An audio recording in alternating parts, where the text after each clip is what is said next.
আসলে অধিকাংশ পোশাক কারখানা চালু হলেও কয়েকটি কারখানার শ্রমিকরা বেতন বাড়ানো ও বন্ধ কারখানা খুলে দেওয়ার দাবিতে বিক্ষোভ করেছে। শিল্প পুলিশ জানান, বেশিরভাগ কারখানায় শ্রমিকরা মঙ্গলবার সকাল ৮টা থেকে কাজে যোগ দেয়। তবে কয়েকটি কারখানা শ্রমিকরা বেতন বাড়ানো ও বন্ধ কারখানা খুলে দেওয়ার দাবিতে বিক্ষোভ করেছে।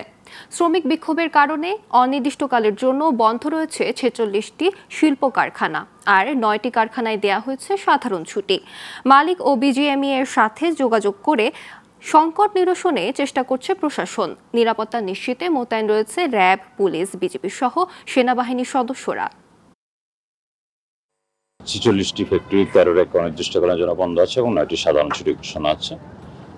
অন্যান্য বাকি সকল ফ্যাক্টরিতে স্বাভাবিক কার্যক্রম চলছে। কিছু কিছু ফ্যাক্টরি শ্রমিকরা এসেছিল, তারা তাদের ফ্যাক্টরি খুলে দেওয়ার জন্য অনুরোধ করেছে এবং আমরাও কথা বলেছি, মালিকের সাথে কথা বলছি।